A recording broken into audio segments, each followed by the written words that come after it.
Bonsoir à toutes et à tous. Merci beaucoup d'être ici. Nous recevons ce soir donc Jacqueline Alouette dans le cadre de ces rencontres avec des historiennes et des historiens qui sont animés donc, et par le Centre d'histoire du XIXe siècle et par la bibliothèque Lavis. Chère Jacqueline Alouette, chère Jacqueline, cher Bertrand, avec Philippe Boutry, nous sommes très heureux de te recevoir ce soir. Tu as été membre du Centre d'histoire du XIXe siècle, nous allons 10 ans. En parler. Je te tutoie puisque nous nous tutoyons dans la vie, comme on dit. Nous te remercions d'avoir répondu à cette invitation. Nous remercions aussi Thomas Chauveau et toute l'équipe de la bibliothèque Lavis dans l'environnement magnifique de laquelle nous reprenons donc aujourd'hui le fil de ces rencontres où ont été précédemment reçus Alain Corbin, Thomas Laqueur, Antoine Pro, Jean-Noël Luc. J'en oublie sans doute. Je vais tout de suite laisser la parole à Philippe Boutry qui va te présenter. D'accord. Voilà, alors chère Jacqueline, bienvenue. Je me joins aux paroles de bienvenue du co-directeur du centre, Bertrand Tillier. J'excuse également l'absence, malheureusement ce soir, de Jacques-Olivier Boudon, qui est retenu par une soutenance de thèse. Donc nous sommes particulièrement heureux, Bertrand l'a dit, de te recevoir dans un lieu que tu connais bien. Et nous souhaitons que puisse commencer avec les présents, avec les auditeurs, avec les doctorants et doctorantes, avec les étudiants et les étudiantes de master, une discussion autour de ton travail d'historienne. Alors, ce travail, je vais le résumer très rapidement, tu me corrigeras si j'oublie des choses importantes. D'abord, pour souligner un itinéraire assez original, qui passe classiquement par l'agrégation d'histoire, puis le CNRS, mais qui devient original une première fois par le fait que tu quittes le CNRS, et au rebours de beaucoup de collègues du CNRS qui n'ont rien de plus pressé que d'aller à l'EPHE ou le HESS pour ne pas enseigner et rencontrer le moins possible d'étudiants, au contraire, toi tu vas vers l'université. Il faut dire que j'avais... Pardon, je te coupe. Mais avant le CNRS, j'avais enseigné pendant 12 ans, et même... À l'école normale de Melun, c'est ça ? Dans une école normale d'instituteurs de Melun, donc à des étudiants post-bac. Et avant, j'avais enseigné 2 ans dans le premier cycle du secondaire. Donc j'avais 14 ans d'enseignement à mon actif. Et après 10 ans de CNRS, le manque d'étudiants se faisait sentir. Voilà. Alors tu as été à l'université, dans plusieurs universités importantes, donc Clermont-Ferrand 2 à l'époque, oui. Paris 13, c'est-à-dire Paris Nord, et puis Lille 3, Charles de Gaulle, où tu as fini ta carrière en 2011, non seulement comme universitaire, mais tu étais aussi à ce moment-là membre senior de l'Institut universitaire de France. L'autre aspect très original, je pense que nous allons parler de ton travail d'historienne, c'est d'avoir beaucoup publié depuis que tu es à la retraite. C'est impressionnant. J'ai compté 6 ouvrages personnels, 3 ouvrages collectifs, 3 éditions de textes et sans doute plusieurs dizaines d'articles, dont en particulier, elle est sur la table, le volume 10 des œuvres complètes de Jean Jaurès qui porte sur une période... Il n'est pas là. Non. Ça, c'est ma biographie de Jaurès. C'est la biographie. Alors, le volume 10, il n'est pas là. Il n'est pas là, pardon. Qui porte justement sur une de tes périodes de prédilection, qui est la période de la séparation 1904-1905. Et puis, je voudrais noter aussi dans cette carrière un souci du travail collectif, puisque tu as été secrétaire général puis vice-présidente de la Société d'histoire de 1848, présidente de l'Association française d'histoire religieuse contemporaine. Membre d'honneur de la Société des études jaurésiennes. Oui, j'allais le dire, j'avais mis membre très actif de la Société d'études jaurésiennes, donc présidente de l'Association des Amis de Montalembert, ce qui est une autre facette de ta personnalité, la facette dijonnaise, si je puis me permettre, et puis membre du comité d'histoire de la ville de Paris. Et puis Renan, des études renaniennes. Renan, Montalembert et Jaurès. Et la maison Auguste Comte. Et la maison Auguste Comte. Et le vieux Dijon. Et le vieux Dijon. Bon, donc on a vraiment un panel de centres d'intérêt qui me semble considérable. Un mot sur ta production, j'irai assez vite, d'autant qu'une bibliographie a été distribuée, il y en a encore quelques exemplaires là si certains en ont besoin, qui n'est pas complète, je m'en excuse tout de suite auprès de l'auteur parce que je connais ton souci de l'exhaustivité, mais qui signale quand même une bonne centaine d'articles, des volumes personnels, des ouvrages collectifs, des ouvrages en collaboration, des éditions de textes et un ensemble assez considérable de productions. Chronologiquement, il me semble qu'il y a une certaine unité autour de la Troisième République, plutôt entière, mais quand même avec une prédilection particulière pour la première partie de cette Troisième République, c'est-à-dire la période 1875-1914, même si tu es aussi une historienne de la Seconde République, du Second Empire, en particulier sur le plan intellectuel, et puis également de l'entre-deux-guerres, c'est-à-dire ce grand 19e siècle auquel nous sommes très attachés ici au Centre d'histoire du 19e siècle.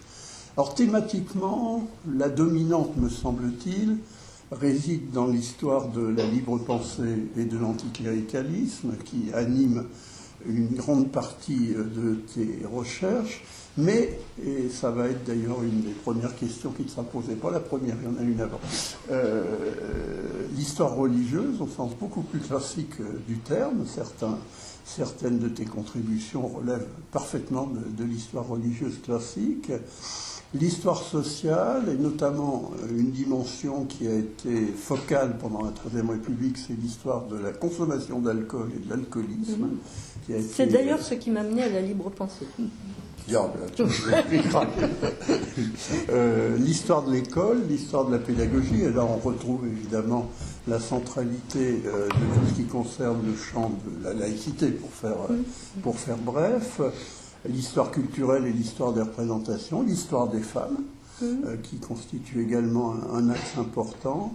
Autre originalité qui touche à la fois à l'histoire de la libre pensée et à l'histoire religieuse, c'est l'histoire de la mort, du cimetière et notamment de la crémation, qui est un point qui est devenu aujourd'hui important, mais qui n'était pas sous la Troisième République et dont a été l'une des premières à parler. La prosopographie, l'histoire politique, et derrière la prosopographie et l'histoire politique, une nouvelle veine beaucoup plus récente, sur laquelle je pense Bertrand reviendra tout à l'heure, qui est l'histoire de la statuaire, de ce que Maurice Agulon appelait l'histoire de la statuomanie, mais je sais que tu n'aimes pas ce mot. Je l'ai remplacé par statuophilie. Statuophilie, c'est peut-être plus neutre. En tout cas, ce peuple de statues auquel tu as consacré 2 volumes, qui n'est pas ici et qui a fait date, qui fait plus de 600 pages avec des photographies tout à fait admirables sur ce peuple de statues du XIXe siècle qui a en partie disparu, vous le savez, lors des fonds de statues opérés pendant la Seconde Guerre mondiale. Et d'autre part, un ouvrage beaucoup plus, j'allais dire polémique, mais ce n'est pas tout à fait le cas, sur une polémique qui est sur les statuts de la discorde et dont il a été question assez fréquemment récemment, puisque cette question des statuts et du problème de savoir s'il faut en conserver ou en abattre ou en dissimuler quelques-unes est centrale. Voilà, me semble-t-il, comment on peut présenter globalement. Et maintenant, je travaille sur l'identité républicaine de la France. Mais ça, tu n'es pas censé le savoir. Mais maintenant, tu le sais. D'accord. J'apprends quelque chose. Et je restitue la parole à Bertrand. Bon, merci beaucoup, Philippe. Alors, une première question, parce qu'il faut bien commencer. Une première question concernant, au fond, ton goût pour l'histoire. Et peut-être, qui est la question que chacun d'entre nous se pose à un moment ou à un autre. Pourquoi et comment est-ce qu'on devient historien? Pourquoi et comment tu es devenue historienne? On en a déjà parlé tous les deux. Oui, mais pas avec les autres. Bon, comme je l'ai expliqué, c'est complexe parce que tout dépend si on voit si on considère la question sous l'angle affectif et intime, auquel cas je remonte non pas à la petite enfance, mais à une enfance où je n'étais pas grande, si je puis dire, ou alors sous l'angle rationnel et intellectuel. Et là, c'est deux parcours totalement différents. Donc, sous l'angle affectif et intime, bon, je vais dire quelque chose qui explique sans expliquer, parce que j'ai une sœur qui n'a que 13, enfin qui avait, puisqu'elle est morte, qui n'avait que 13 mois de plus que moi, et qui n'a pas du tout eu les mêmes appétences que moi pour l'histoire. Donc, c'était le fait de vivre avec une grand-mère à la maison, qui était relativement âgée parce qu'elle avait eu ma mère à 37 ans, et donc c'était pas une grand-mère qui avait 50 ou 60 ans quand je suis née. Elle vivait à la maison, elle était veuve de guerre depuis 1918, puisque mon grand-père était mort à la guerre, et il y avait le portrait de mon grand-père dans sa chambre, avec ses médailles militaires. Et je posais beaucoup de questions sur ce grand-père inconnu. Je posais beaucoup de questions à ma grand-mère sur son enfance, sur sa jeunesse. Elle était fille de viticulteur à Puligny-Montrachet. Sa famille avait été touchée par le phylloxéra. Ça avait été une déconfiture sociale complète, puisqu'elle était une jeune fille, on va dire, non pas d'une grande bourgeoisie, mais d'une bourgeoisie viticultrice aisée. Et puis avec la crise du phylloxéra, tout a disparu, et on a envoyé cette jeune fille qui devait avoir 13 ou 14 ans à l'époque, on a dû la placer comme bonne à tout faire à Dijon. Moi, j'étais très intéressée par cette histoire. Le veuvage de ma grand-mère me touchait d'autant plus que mon grand-père était venu en permission en 1917 et que ma mère était conçue. Et donc que ma mère est née fille posthume et qu'elle a été pupille de la nation, comme ses deux frères. Donc moi, quand j'étais petite, ces mots, fille posthume, pupille de la nation, tout ça me parlait beaucoup. La crise du phylloxéra, enfin bref, il y avait un récit familial qui n'est pas un roman familial, qui est un vrai récit familial qui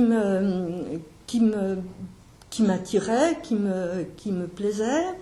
Bon, dans la maison, il y avait où j'ai vécu jusqu'à mes 10 ans et demi, il y avait un grenier. Dans ce grenier, il y avait des vieux chandrons de cuivre, il y avait des cartes postales que mon grand-père envoyait, il y avait des vieilles revues. Bon, je naviguais dans le passé, et avec toutes ces questions, j'étais comme un poisson dans l'eau, dans tout ça, et j'adorais l'histoire à l'école. Mais c'est un récit qui n'explique rien, qui renvoie en fait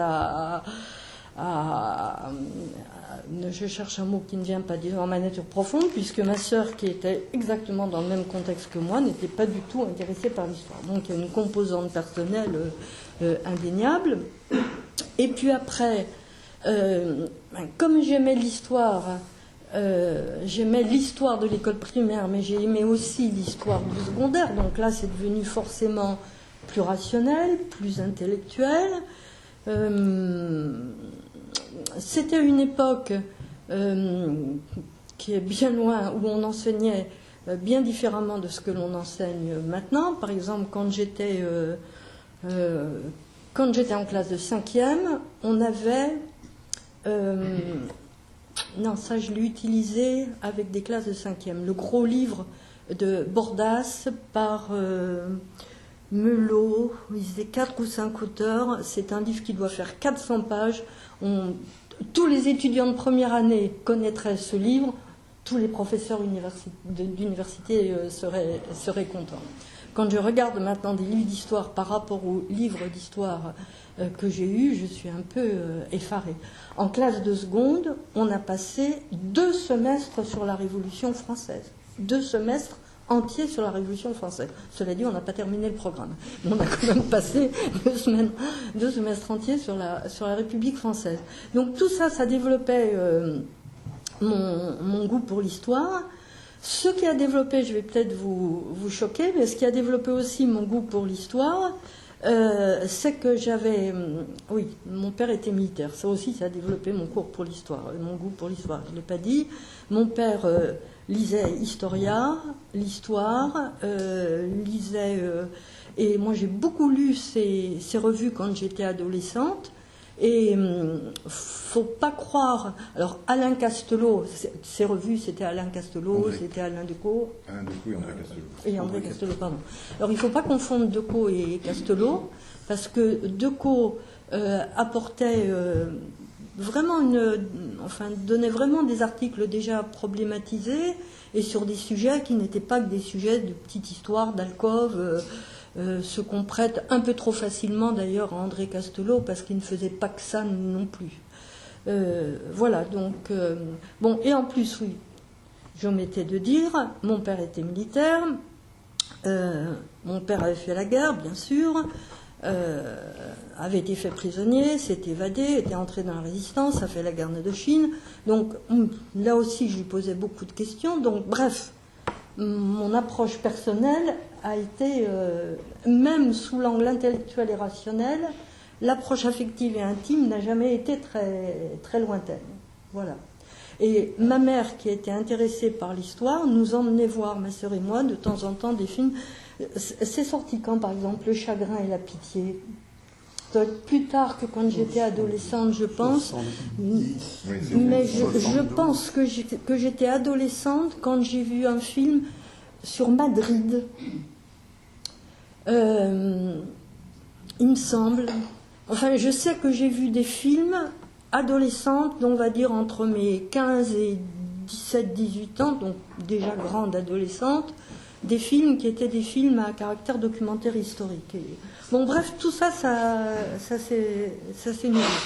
Ce qui fait que ça me donnait des envies de lecture qui n'étaient peut-être pas tout à fait de mon âge, pas tout à fait de mon âge. J'ai lu avec intérêt Le génie du christianisme quand j'avais 14 ans, par exemple.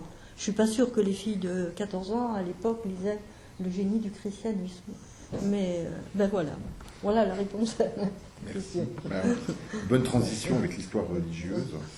Alors, dans la seconde question sera plutôt sur quelqu'un qui a beaucoup marqué au sein de ce centre et qui a beaucoup marqué dans ta propre histoire intellectuelle, puisqu'il a dirigé à la fois ta thèse de 3e cycle sur les débits de boissons en France et ta thèse d'État sur la libre pensée, c'est Maurice Agulon.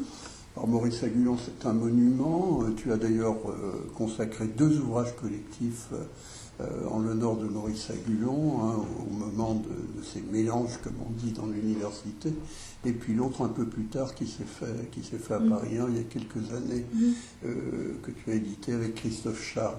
Dans Maurice Agulon, pour faire assez vraiment bref, il y a quand même 2 moments assez distincts, même s'ils s'entrecroisent très, très clairement. C'est un moment où il fait plutôt de l'histoire sociale, ce qui l'amène à l'histoire de la sociabilité, et ça va évidemment conduire à l'histoire des associations. Et puis il y a un Maurice Agulon qui est plus intéressé par la symbolique républicaine et qui va travailler sur la Marianne et qui va continuer, notamment quand il est au Collège de France, sur cette lancée. Est-ce que tu peux nous dire comment Maurice Agulon, quel rôle joue Maurice Agulon dans tes différentes manières de devenir historienne? C'est un peu compliqué parce que j'ai eu une vraie relation d'amitié avec Maurice Agulon. On était très proches. J'ai beaucoup parlé avec lui. Et finalement, notre relation, elle était plus interpersonnelle. Mais en même temps, je me dis que quand j'ai fait ma thèse de 3e cycle avec lui, et même encore au début de ma thèse d'État, le nombre de lettres que j'ai pu lui envoyer pour lui poser des questions, je me dis, mon Dieu, que j'ai dû lui casser les pieds. Et il me répondait dans les 3 jours. J'ai des longues lettres de lui où il argumentait, il discutait les questions que je lui avais posées. Donc, il a été...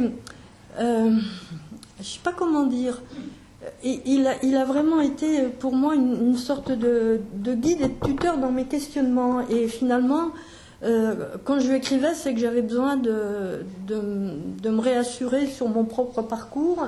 Et comme il répondait toujours, ça a marché. Voilà. Et bon, ce qui a joué aussi dans notre relation, c'est que quand je suis venue le voir pour la première fois, donc ça devait être en 1973, il arrivait tout juste du Midi, d'Aix, et j'ai dû être peut-être la première ou une des 2 premières étudiantes à aller le voir. Et donc, et il faut que je vous raconte quelque chose qui a peut-être aussi noué quelque chose entre nous, c'est que quand je suis allée le voir pour faire une thèse, alors ma première demande, et il m'en a dissuadé, c'était sur la guerre d'Indochine. Il m'a dit c'est trop tôt, vous n'aurez pas toutes les sources que vous voulez. Et j'ai pensé après coup qu'il avait dû comprendre que c'était un sujet trop lourd affectivement pour moi et qu'il valait mieux que je ne le traite pas. Et donc je lui ai dit, j'aimerais bien travailler sur les enfants trouvés. Et donc, il m'a dit oui, bien sûr, c'est un très bon sujet. Et je suis allée voir, c'est une histoire étrange, je suis allée voir un directeur de l'assistance publique qui était quelque part vers les Gobelins, rue Scipion ou rue de la Collégiale. Bon, j'ai expliqué que je voulais faire une thèse sur les enfants trouvés au XIXe siècle. Il y avait une enfant trouvée dans ma famille au XIXe siècle, c'était un de mes intérêts, et j'avais lu pas mal de choses sur les enfants trouvés, notamment les enfants placés dans le Morvan. Donc je pensais qu'il y avait encore très peu de travaux sur cette thématique. Donc je vais voir ce directeur qui me dit « Madame, je ne vous aiderai pas à faire cette thèse », sur un ton très, très brutal. Alors je lui demande pourquoi, et il me dit « Parce que il y a des gens très connus, des politiques ou autres dans notre société, qui descendent d'enfants trouvés, et je ne veux pas que leur nom traîne, soit connu. » J'étais un petit peu éberluée, je me souviens lui avoir répondu « Monsieur, je veux faire une thèse et pas écrire des articles pour France Dimanche. » Je me souviens lui avoir répondu ça. Et je lui dis « Je peux m'engager à ne mettre que des initiales et ne mettre aucun nom propre. » Il m'a dit « De toute façon, ce n'est pas possible parce que... ce n'est pas possible. » Je lui dis « Mais vous ne pouvez pas me l'interdire parce que je m'arrêterai en 1870 et là je serai dans les temps par rapport aux normes des archives. » Il me dit « Vous connaissez vos textes mais vous les connaissez imparfaitement parce qu'il y a aussi la possibilité pour un directeur d'archives de dire que les archives ne peuvent pas être mises à disposition pour manque de personnel ou pour manque de classement. Et précisément, mes archives sont dans un cloître à Antony, elles ne sont pas classées et je n'ai pas de personnel à mettre à votre disposition. Bien. Depuis les archives, j'ai appris récemment, elles ont été versées en 75 ou 76 aux archives de Paris. Donc maintenant, on peut les utiliser sans problème. Donc je vais voir Maurice Agulon, je lui dis écoutez, voilà ce qui m'arrive, je suis embêtée parce que ce directeur de l'assistance publique refuse de m'ouvrir les archives. Il me dit écoutez, vous allez aller voir de ma part M. Guy Thuillier, le frère du professeur au Collège de France, comment il s'appelle l'autre ? Jacques Thuillier, donc l'historien d'art. Il est au ministère de la Santé. Vous lui demandez à être reçu et vous lui expliquez votre problème et je pense qu'il pourra vous aider. Je vais voir ce M. Guy Thuillier et qui me dit « Ah, écoutez, je vous aiderai volontiers si vous travaillez avec... » Ah zut, comment s'appelle le contemporanéiste qui a beaucoup travaillé qui est parti à Paris 4 au moment de la scission entre Paris 1 et Paris 4 ? Louis Girard. Oui, avec Girard. Oui, ça devait être... d'abord été à Paris 1, puis il est passé à Paris 4. Oui, ça devait être avec Girard. Un spécialiste du libéralisme. Et il me dit, je vous aiderai si vous travaillez avec Louis Girard, mais pas avec Maurice Agulon, qui est communiste. Ah, extraordinaire. Je suis revenue voir, et il m'a proposé par ailleurs de me faire une décharge, enfin bref. Donc je suis retournée voir Maurice Agulon, et je Je suis arrivée en lui disant, vous m'envoyez voir de drôles de gens. Et il m'a demandé pourquoi. Je lui ai dit, je lui ai raconté, il était effondré. Il m'a dit, mais le Parti communiste, je l'ai quitté il y a déjà plusieurs années. Je crois qu'il l'a quitté en 60, 66, quelque chose comme ça. Pas au moment de Budapest, mais enfin au début des années 60, quelque chose comme ça. Alors du coup, je me trouvais avec 2 sujets de thèse qui ne pouvaient pas être faits, avec un type qui était un vieux crapaud qui m'avait dégoûté. Finalement, c'est Maurice Agulon qui m'a proposé le sujet de thèse sur les débits de boissons et que j'ai un petit peu fait dévier vers l'histoire de l'alcoolisme en même temps. Donc cette prise de contact avec cette nouveauté pour lui et pour moi, puisqu'il est arrivé tout juste à Paris, et puis cette curieuse histoire avec l'histoire des enfants trouvés, ça a créé quelque chose entre nous. Et puis après, on s'entendait très bien sur un tas de sujets, donc on parlait beaucoup. Voilà. Alors, je pose quand même une seconde question qui porte sur le passage des débits de boissons à la libre pensée, ce qui n'est quand même pas un passage anodin, d'autant que tu nous as dit tout à l'heure qu'il y avait un lien. Oui, il y a un lien. Donc tu vas nous l'expliquer. Non, ma question est un petit peu plus générale et un peu plus conceptuelle, si je puis dire. Lorsqu'on travaille sur la libre pensée ou l'anticléricalisme en dehors de la France, en général, c'est en sciences politiques. Que ce soit les anglo-saxons, les allemands, les italiens, l'anticléricalisme, c'est une spécialité de sciences politiques. Or, en France, très étrangement, l'histoire de la libre pensée, mais elle existait à peu près pas avant toi, l'histoire de la franc-maçonnerie d'une certaine manière, l'histoire de l'anticléricalisme avec René Raymond, l'histoire de la laïcité avec Jean-Marie Mayer, ont plutôt été pratiquées par des spécialistes d'histoire religieuse, ce qui est assez intéressant. Ou des sociologues avec Jean Bobéro. Ou alors des sociologues, mais je parle en histoire. En histoire, c'est plutôt du côté... Bon, Maurice Agulon n'est pas du tout un spécialiste d'histoire religieuse. C'est pas non plus totalement un spécialiste d'histoire politique à l'époque, mais enfin, il tente quand même plus de ce côté-là. C'est plutôt un spécialiste de l'histoire des associations et de la sociabilité. Donc ma question, comment on passe des débits de boissons à la libre pensée et comment on se situe par rapport au champ de la science politique, de l'histoire politique au sens plus large ou de l'histoire religieuse quand on commence à travailler sur les sociétés de libre pensée? Alors pour le premier point, c'est très facile et vous verrez, c'est très logique et très rationnel. C'est que puisque j'étudiais la sociabilité dans les débits de boissons, je dépouillais et que j'avais vu très très vite que les débits de boissons, avant qu'il y ait des maisons du peuple, avant qu'il y ait des maisons communes, les militants, quel que soit leur militantisme, se réunissaient dans des débits de boissons. Et donc, pour avoir une meilleure vision de cette sociabilité politique et militante dans les débits de boissons, je dépouillais des journaux d'extrême gauche pour voir, parce que c'est toujours annoncé, réunion de telle société, de tel cercle, de tel club, tel café, telle heure, telle ville, etc. Et régulièrement, à partir d'une certaine date, je voyais apparaître des récits d'enterrement civil. Je ne connaissais pas les enterrements civils, donc je voyais les récits des enterrements civils, avec les drapeaux, avec le drap mortuaire, assez souvent avec des discours, au moins des extraits de discours qui étaient prononcés sur les tombes. Et donc ça m'a vraiment beaucoup intéressée. Et c'est comme ça qu'est né mon intérêt historique pour la libre pensée. Et donc, parce qu'au début, j'étais inscrite en doctorat d'État pour les débits de boissons, et puis je me suis dit, non, je ne vais pas travailler 15 ans sur les débits de boissons, ça ne le fera pas. Donc j'ai reconverti ça en 3e cycle, et ensuite j'ai déposé un sujet de doctorat d'État sur la libre pensée, donc je l'ai proposé à Maurice Agulon, après avoir soutenu mon 3e cycle, et... Bon, il a été un petit peu interloqué au début, et puis il m'a dit, mais oui, après tout, il n'y a rien sur la libre pensée, il y a beaucoup de choses sur la franc-maçonnerie, il n'y avait encore rien sur la Ligue des droits de l'homme, puisque je crois que c'est Jean-Paul Rioux qui avait déposé un sujet sur la Ligue des droits de l'homme.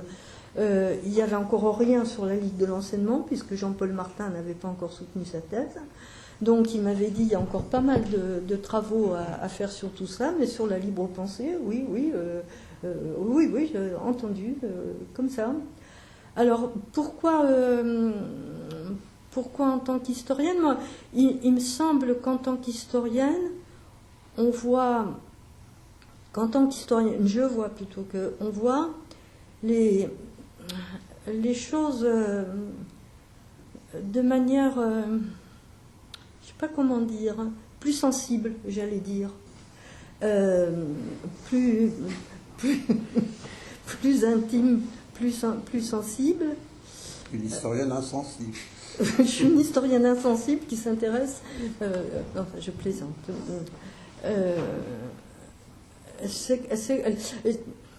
Il me semble que vu du côté des politistes, des politologues, c'est quelque chose de plus... c'est plus intellectuel. Or, la libre pensée, ce n'est pas qu'intellectuel. Même si la libre pensée se veut un mouvement très rationnel et très politique, il y a dans la libre pensée une dimension républicaine, d'héritage de la République, qui prend un côté très sensible de gens qui ont reçu un héritage et qui le font valoir, ou alors des gens qui ont reçu un autre héritage, à savoir un héritage religieux, qui s'en démarquent, qui s'en arrachent, et là aussi ça prend un côté très affectif et très intime. Donc dans la libre pensée, de toute façon, on trouve de l'intime et de l'affectif d'où qu'on vienne. Que ce soit un héritage assumé ou que ce soit un autre héritage qu'on a rejeté. En plus, comme dans la libre pensée, il y a au départ un militantisme qui est un militantisme qui porte essentiellement sur la vie privée et essentiellement autour de la mort, par le biais des enterrements civils. Et puis ensuite, on y ajoute les histoires familiales. Pas de prêtre à la naissance, pas de prêtre au mariage, pas de prêtre à la mort. L'invention de baptêmes républicains, la célébration de mariages exclusivement civils. Donc dans tout ça, il y a toujours une approche très personnelle. Et ce qui fait que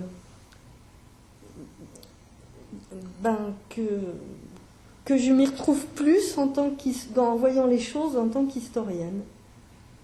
Je ne sais pas si j'ai bien répondu à ta question. Puis en plus, il y a toutes les affaires de symbolique autour de la libre pensée, et notamment avec une symbolique qui, là encore, renoue beaucoup avec la symbolique républicaine de la Grande Révolution, et qui a également des liens avec la symbolique maçonnique. Donc pour moi, tout ça, ça relève plus de l'histoire que de la science politique. Mais c'est peut-être parce que je ne connais pas assez bien le... Je suis toujours un petit peu perdue dans le monde de la science politique. C'est pas mon domaine, c'est plus froid, c'est plus... Enfin, je trouve. Alors la symbolique, justement, en préparant la rencontre, j'ai reparcouru un certain nombre de tes livres, et en particulier le dictionnaire, le cabinet de curiosité, ou le dictionnaire de curiosité de la Belle Époque, qui est là, voilà. Et où tu dis dans la préface que ce qui t'intéresse, c'est d'essayer de comprendre ce que vont savoir et voir les gens de la Belle Époque. Et dans la phrase suivante, ou dans le paragraphe suivant, tu parles des beautés, en citant la case Dutier, si je me souviens bien, tu évoques les beautés et les laideurs de la Belle Époque. Alors cette histoire de beauté et de laideur qui ressurgit, au fond, qu'est-ce que ça peut bien signifier? Et en regardant dans les entrées du dictionnaire, je me suis rendu compte qu'il y avait un nombre de choses un peu souterraines qui pouvaient renvoyer à ça. Mais surtout, je me suis rendu compte que deux des objets symboliques, en quelque sorte, qui pouvaient avoir partie liée avec ces affaires de beauté et de laideur, qui t'ont beaucoup intéressé, c'est la caricature comme une image de la laideur. la sculpture, même si elle n'est pas toujours une image de la beauté, on peut aussi trouver certaines sculptures assez laides, il n'y a pas de problème. En tout cas, ce sont ces deux images qui font de toi quelqu'un qui, progressivement, va commencer à regarder ces objets, ces productions, à les interroger. Il y a un côté, évidemment, très, très lié au travail, j'imagine, de Maurice Agulon, à ses apports. Alors, ma question, elle est celle-ci, c'est-à-dire que Maurice Agulon, en 1979, dit dans les premières lignes de son livre sur Marianne, c'est un livre à la fois très futile et très ambitieux. En même temps, il se présente comme quelqu'un qui n'est pas un historien de l'art, pas un folkloriste, mais qui s'intéresse à ces objets en historien. 40 ans après, en regard de ton propre travail, qu'est-ce que tout cela donne? C'est-à-dire, comment est-ce que, à la fois dans le sillage de Maurice Agulon et le temps passant, les objets se légitimant, se qualifiant diversement dans des systèmes de hiérarchie symbolique, comment on s'intéresse en historienne à ces objets que sont la caricature plutôt, disons, anticléricale dans ton travail, et puis le peuple des statues, jusque ces statues de la discorde qui vont faire de toi, j'empile les questions et après on va passer la parole à ça, qui vont faire de toi une 19e qui regarde de plus en plus tard, c'est-à-dire dans un grand 19e siècle qui finit aujourd'hui en quelque sorte. Alors je voudrais d'abord te répondre à propos de ce livre, parce que finalement il y a quelque chose de très artificiel dans ce livre. C'est très artificiel parce que la collection a un côté artificiel. Parce que, bon, c'est un dictionnaire, donc c'était censé aller de A à Z, et contrairement à d'autres livres, il n'y en a pas eu beaucoup, la collection n'a pas marché. Elle s'est arrêtée, à ma connaissance, elle s'est arrêtée après mon livre, qui devait être le 4e, je crois. Et d'ailleurs, quand je suis arrivée avec mon manuscrit, le directeur de Talandier à l'époque m'a fait savoir qu'il ne le publierait pas parce que les autres livres ne marchaient pas et j'en croyais pas mes yeux. Et j'ai décidé de ne pas quitter ma chaise tant qu'il m'aurait pas dit qu'il le publierait. Donc, il a fini par dire qu'il le publierait. Non, mais c'était pas possible. Le temps que j'avais passé, c'était se moquer du monde. Et donc, il faut trouver des articles pour chaque lettre. Donc, il y a forcément quelque chose. Et en même temps, ça ne peut pas être un dictionnaire en 10 volumes. On avait un nombre de signes qui était fixé. Donc, il faut arriver à trouver des articles pour chaque lettre, parce que je voulais vraiment au moins un article pour chaque lettre, et des articles qui renvoient à des choses qui fassent sens pour la Belle Époque, mais qui puissent aussi faire naître l'intérêt chez les gens de maintenant, en attirant l'attention sur des choses auxquelles on ne penserait pas spontanément. Je ne sais pas, par exemple, pour P, j'ai mis phosphore, par exemple, à cause des allumettes. On voit des allumettes maintenant, on ne pense pas forcément à la fabrication des allumettes, le phosphore et tout ça. Donc, le fait d'avoir à chercher de 1 à 5 ou 6 articles maximum par lettre, forcément, il y a un côté un petit peu artificiel, parce qu'on pourrait dire, mais pourquoi cet article-là plutôt que celui-là, donc, je ne te fais pas le reproche qu'il n'y ait pas une entrée caricature et qu'il n'y ait pas une entrée statue. Ah, il n'y a pas d'entrée caricature voilà. ni statue. J'avais oublié. Alors ensuite... C'est pour ça que j'ai révisé. D'accord. Alors ensuite, la caricature anticléricale, là aussi, ça coule de source. De même que le lexique anticlérical que j'ai mis à la fin de ce livre, je crois, La République anticléricale. Parce que, en lisant... j'ai dépouillé des tombereaux de presse anticléricale.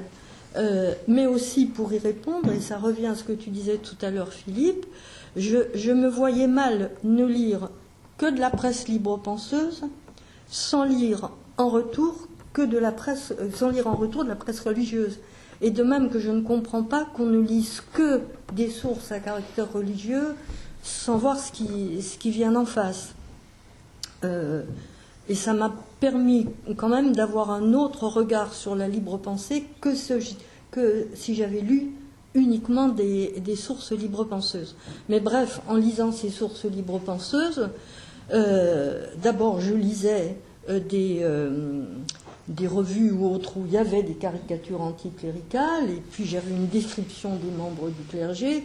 Tout ça m'orientait automatiquement vers la représentation du pape, des évêques, des curés et des vicaires, des religieux, des religieuses.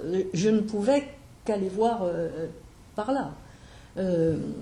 Mais voir également en retour comment, dans certains journaux libre-penseurs, on avait représenté des évêques ou le pape ou autre. Et puis les statuts, c'est venu là.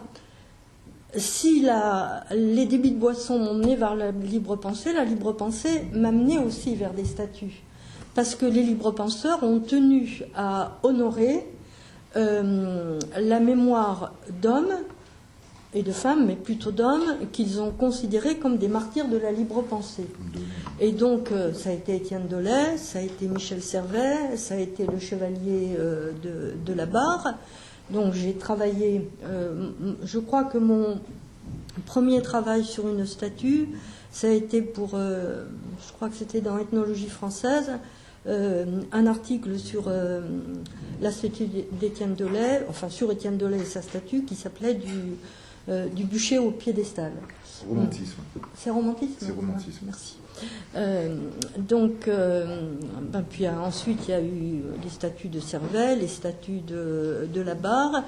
Et puis, forcément, en travaillant sur ces statues-là, je rencontrais sur mon chemin des sculpteurs qui avaient fait d'autres statues.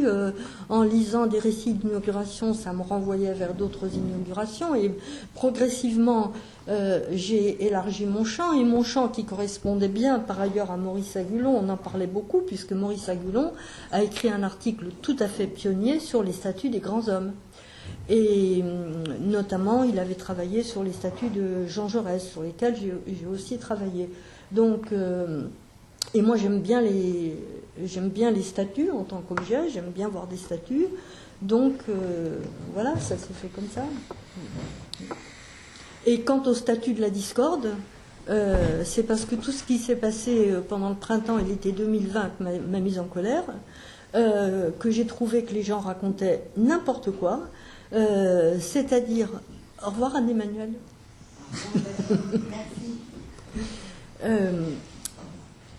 C'est-à-dire que je me suis rendu compte que quand les gens parlaient des statues en 2020, en fait, ils ne regardaient pas les statues.